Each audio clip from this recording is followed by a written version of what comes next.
Hi guys, welcome to Cricket Chat with Venkatesh. మన Champions Trophy team wise అనాలిసిస్లో reigning one day world champion Australia గురించి మాట్లాడుకున్నాం. Australia గెలవని title లేదు across formats, T20s కావచ్చు, test మ్యాచ్లు కావచ్చు, వన్ డేస్ కావచ్చు, అన్నిట్లో కూడా అన్ని టైటిల్స్ గెలిచారు. ఈ ఛాంపియన్స్ ట్రోఫీ కూడా వాళ్ళు 2006లో ఒకసారి, 2009లో ఒకసారి గెలిచారు. ఇక్కడ మీకు చెప్పుకోవాల్సిన విషయం ఏంటంటే they've never been a runner up in Champions Trophy. ఎప్పుడు కూడా రన్నర్ అప్గా నిలవలేదు. అంటే ఫైనల్కి వచ్చిన 2 సార్లు కూడా గెలిచేశారు. అది వాళ్ళ ప్రత్యేకత. నాకౌట్కి వస్తే వాళ్ళని పట్టుకోలేం.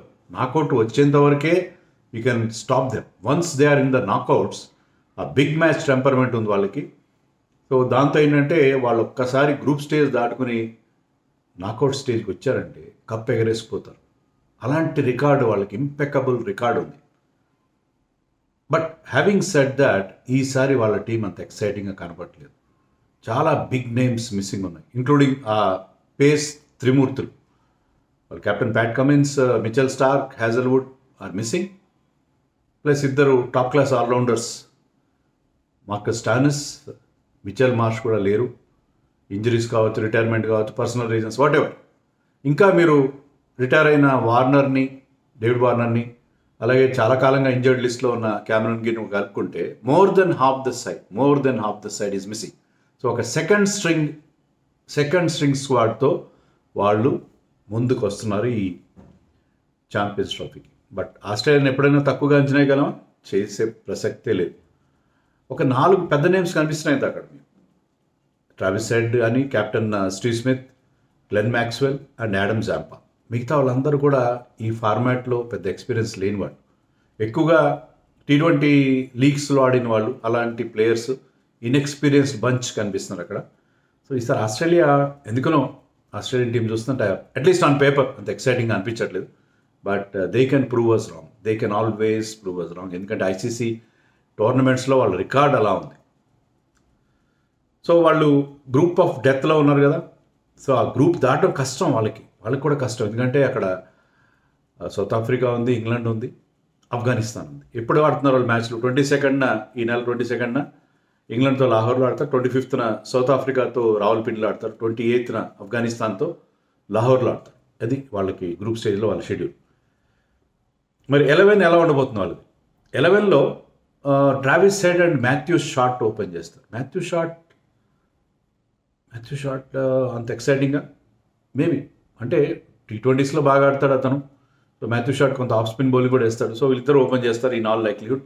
స్టీవ్ స్మిత్ అట్ నెంబర్ 3 నేను కూడా. 4లో మ్యాక్స్వెల్ ఆడచ్చు, 5లో జాష్ ఇంగ్లిష్ నా లెక్క ప్రకారం. అలెక్స్ క్యారిన్ కూడా ఆడిస్తారు. Josh Inglis is also can keep wickets. Alex Carey left hander, తర్వాత ఇప్పుడు మంచి ఫామ్లో ఉన్నాడు. మన BGTలో కూడా he batted really well. So Alex Carey and Josh Inglis ఇద్దరు కూడా ఆడతారు అనుకుంటున్నాను. ఐరన్ హార్డీ అంటే ఇప్పుడు స్టాయినస్, మిచెల్ మార్ష్ లాంటి లేరు కాబట్టి అలాంటి seam bowling allrounder Aaron Hardie. Sean Abbott, ఇతను కూడా ఒక బౌలింగ్ ఆల్రౌండర్గా చెప్పుకోవాలి. సో వీళ్ళిద్దరూ నెంబర్ 7, నెంబర్ 8లో ఉంటారు. నెంబర్ 9లో Spencer Johnson, tall left arm pacer, మంచి పేస్ ఉంది అతనికి. సో అతను Nathan Ellis I rate him very high. ఎందుకంటే అతని దగ్గర మంచి స్లోయర్ వన్స్ ఉన్నాయి. సో పాకిస్తాన్లో కానీ, దుబాయ్లో కానీ he can be handful. And Adam Zampa, of course Adam Zampa the loan specialist spinner. So ఇది వాళ్ళ 11 ఉండే అవకాశం ఉంది. ఎవరిని వదిలేశాను నేను? మార్నస్ లబుషేన్ని నేను నా 11లో పెట్టలేదు. నేనైతే పెట్టుండేవాడు, కానీ రీసెంట్గా నేను I heard in a podcast, I heard Michael Clarke saying that Labuschagne and Smith ఇద్దరిని నేనైతే ఆడించను అని అన్నాడు. ఎందుకంటే ఆయన one day world cup winning captain Michael Clarke. He knows a thing or two about one day tournaments. అతను ఏమంటాడంటే ఇద్దరు సిమిలర్ టైప్ ఆఫ్ ప్లేయర్స్ ఇద్దరు. వీళ్ళిద్దరిని ఆడిస్తే బహుశా స్ట్రైక్ రేట్ అని స్పెసిఫిక్గా చెప్పలేదు. వాళ్ళిద్దరూ కొంచెం టెస్ట్ మ్యాచ్ స్టైల్లో ఆడతారు, సిమిలర్ టైప్ ఆఫ్ ప్లేయర్స్. ఇద్దరిని cannot afford to play both of them. ఇప్పుడు T20 డైనామిక్స్ మారిన నేపథ్యంలో కొంచెం క్విక్గా రన్స్ చేయాలి కాబట్టి ఇద్దరిని cannot afford to keep them. And also is not in great form. Labuschagne form కూడా అంత ఎంకరేజింగ్గా లేదు. And is numbers in one day కూడా అంత గొప్పగా ఎప్పుడు లేవు. So I think Labuschagne, Tanveer Sangha చాలా లాంగ్ ఇంజరీ బ్రేక్ తర్వాత ఈ మధ్య ఇప్పుడిప్పుడే వస్తున్నాడు. అతను కూడా లెగ్ బ్రేక్ బౌలర్. సో అతను కూడా ఆడకపోవచ్చు, ఎందుకంటే అక్కడ మీకు స్పిన్నింగ్ ఆప్షన్స్ ఉన్నాయి వాళ్ళకి అమాంగ్ ఆల్రౌండర్స్. ఇప్పుడు ట్రావిస్ హెడ్ కానీ, మ్యాక్స్వెల్ కానీ అండ్ మాథ్యూ షాట్, వీళ్ళందరూ కూడా స్పిన్ వేస్తారు కాబట్టి సెకండ్ స్పిన్నర్గా ఈ బ్యాటింగ్ ఆల్రౌండర్స్ని వాడుకునే అవకాశం ఉంది. అలాగే ద్వంద్ వార్షస్ కూడా ఆడకపోవచ్చు నా దృష్టిలో. And Jake Fraser McGurk JFM కూడా ఉన్నాడు, కానీ అతను యావరేజ్ 14 ఉంది. అతను స్ట్రైక్ రేట్ బాగుంది, కానీ వన్డేస్ కాకుండా T20 ప్లేయర్ అతను. సో అతన్ని తీసుకున్నారు ఒక అటాకింగ్ ఆప్షన్. ఇది అతను ట్రావిస్ హెడ్ ఓపెన్ చేసి మంచి బ్యాటింగ్ పిచ్ మీద ఇద్దరు రెచ్చిపోయి ఆడితే అద్భుతంగా ఉంటుంది అది పరిస్థితి. కానీ వాళ్ళిద్దరిని ఆడించడం రిస్క్ అవుతుంది. JFM might not be suitable for this format అని నేను అనుకుంటున్నాను. Two young and too early days in his career. So అతని సెలక్షనే కాస్త నాకు ఆశ్చర్యం అనిపించింది. So I'm keeping him in the reserves. But we never know. Australia ఒక అగ్రెసివ్ ఆప్షన్గా అతన్ని పెట్టుకొని అతను ఇద్దరు పవర్ ప్లేలో రెచ్చిపోండి అని వాళ్ళిద్దరికి లైసెన్స్ ఇస్తే అది వేరే ఉంటుంది. Travis Head and JFM batting together will be like Abhishek Sharma and Travis head batting together. But that you should come of. అది జరిగితే బాగానే ఉంటుంది. సో అది వీళ్ళు నలుగురు నేను పక్కన పెట్టాను 11లో. సో 11లో మీకు అంత ఎక్సైట్మెంట్ కనపడలేదు, ఎందుకంటే మాథ్యూ షార్ట్ ఎలా ఆడతాడు, Aaron Hardie, Sean Abbott, Josh Inglis, Carey, వీళ్ళందరి మీద మనకి కాన్ఫిడెన్స్ రావట్లేదు కదా. ట్రావిస్ హెడ్ సింగిల్ హ్యాండెడ్గా టీంని గెలిపించారు. స్మిత్ ఏమో స్టడీయింగ్ ఇన్ఫ్లుయెన్స్గా ఉంటాడు, మ్యాక్స్వెల్ ఫినిషర్గా ఉంటాడు, and Zampa can be their main player in the bowling department. కానీ మిగతా బౌలింగ్లో ఎక్సైట్మెంట్ కనబడలేదు. నేథన్ ఎలిస్ నేను చెప్పాను కానీ అతనికి వన్డేలో పెద్ద ఎక్స్పీరియన్స్ లేదు. అలాగే స్పెన్సర్ జాన్సన్ కానీ షాన్ ఎబర్ట్ కానీ వీళ్ళందరూ they are on the side lines.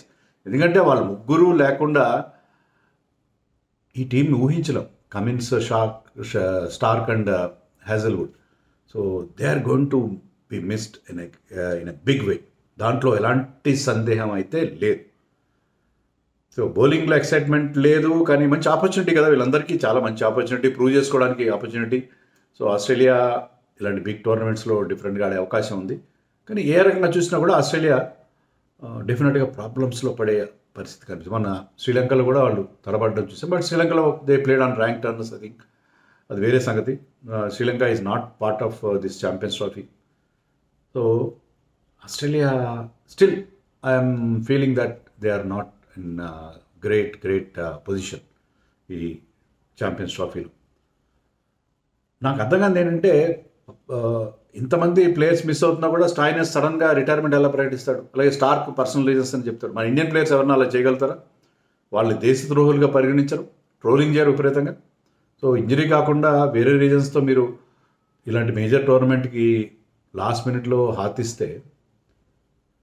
Hand ఇస్తే చాలా గొడవ జరిగిపోతే ఇండియన్ ప్లేయర్స్ ఎవరన్నా చేస్తే. కానీ ఆస్ట్రేలియా అలాంటి రియాక్షన్ రాలేదు. వాళ్ళ పర్సనల్ చాయిస్ని వాళ్ళు రెస్పెక్ట్ చేశారు. So in a way they are right and in a way only. అంటే మనంత ట్రోలింగ్ కూడా చేయకూడదు, అలాగని మరింత లైట్గా కూడా తీసుకోకూడదు. ఎందుకంటే వాళ్ళు ఎక్కువగా కంట్రీకి ఆడడానికి ఇంపార్టెన్స్ ఇస్తారని జనరల్గా అనుకుంటా కదా. But some they are missing, can't help. But team అయితే సెకండ్ స్ట్రింగ్గా కనిపిస్తుంది, చాలా వరకు సెకండ్ స్ట్రింగ్గా కనిపిస్తుంది. ఇక స్ట్రెంత్స్ ఏంటో వీళ్ళకి, స్ట్రెంత్స్ అదే ఆ నలుగురు గెలిపించాలి.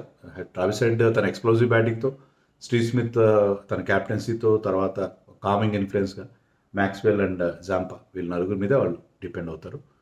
తర్వాత బిగ్ మ్యాచ్ టెంపర్మెంట్ ఉంది కదా వీళ్ళకి. సో ఈ బిగ్ టోర్నమెంట్స్ బాగా ఆడతారు కాబట్టి దే మైట్ స్టిల్, ఎందుకంటే ఏషియన్ కండిషన్స్లో బాగా ఆడతారు. యూజువల్గా ఆస్ట్రేలియన్ ప్లేయర్స్ ఎవరైనా సరే, బ్యాటర్స్ అయినా బౌలర్స్ అయినా, వాళ్ళు ఇంగ్లీష్ మెన్ న్యూజిలాండర్స్ వాళ్ళ కాకుండా they somewhat play well in Asian conditions. కాబట్టి వాళ్ళు అడాప్ట్ అవుతారని చెప్పి మనం ఎక్స్పెక్ట్ చేయొచ్చు. అలాగే టీంలో ఆల్రౌండర్స్ కూడా బాగానే ఉన్నారు కదా. ఇప్పుడు బోలెడు మంది బ్యాటర్స్ అందరూ బౌలింగ్ చేస్తారు, ఇంక్లూడింగ్ వాళ్ళ captain Steve Smith, started his career as a leg spinner. So వాళ్ళకి బౌలింగ్ ఆప్షన్స్ చాలా ఉంటాయి. సో అంతకుమించి నాకేం వీళ్ళకి స్ట్రెంత్స్ కనబడట్లేదు, వీక్నెస్లు బోల్డ్ అని కనిపిస్తున్నాయి. వీక్నెస్లు ఖచ్చితంగా కనిపిస్తున్నాయి. బ్యాటింగ్లో చాలా ఇన్ఎక్స్పీరియన్స్ ఉంది, బోల్డ్ అంతా ఇన్ఎక్స్పీరియన్స్ ఉంది. స్మిత్ని, హెడ్ని, మ్యాక్స్వెల్ని పక్కన పెడితే బ్యాటింగ్లో అసలు ఇది ఆస్ట్రేలియా టీమేనా అని అనిపిస్తుంది. చూడాలి మరి వీళ్ళు ఎంతవరకు, అంటే ఆపర్చునిటీ వాళ్ళందరికీ ఆపర్చునిటీ. వాళ్ళు they have been around for long. ఇప్పుడు players like Matthew Short, Aaron Hardie, Alex Carey, Josh Inglis, they have been playing across formats, ఆడుతున్నారు వాళ్ళు.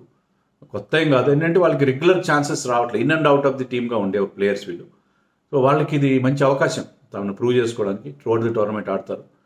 సో ఎలా యూజ్ చేసుకుంటారో చూడండి. బట్ చాలా డిప్లీటెడ్గా ఉంది. ఫాస్ట్ బౌలింగ్ అయితే మరీ దారుణంగా అనిపిస్తుంది. ఎందుకంటే Australian team bowling opening by Spencer Johnson, Sean Abbott అంత మీకు ఎక్సైటింగ్ అనిపించట్లేదు. Followed by Nathan Ellis can be good.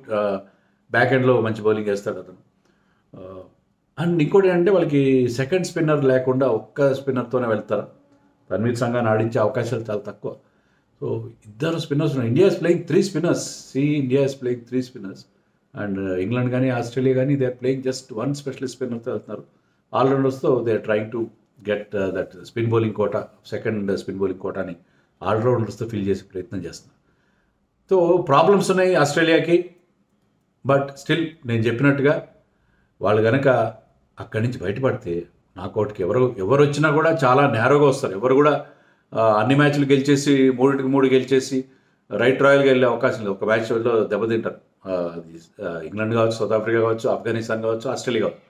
So they just manage to go through to the సెమీస్కి వెళ్తే మాత్రం ఆస్ట్రేలియాని మాత్రం తక్కువగా అంచనా వేయడానికి వీల్లేదు. మనకి చరిత్ర దానికి సాక్ష్యం కదా.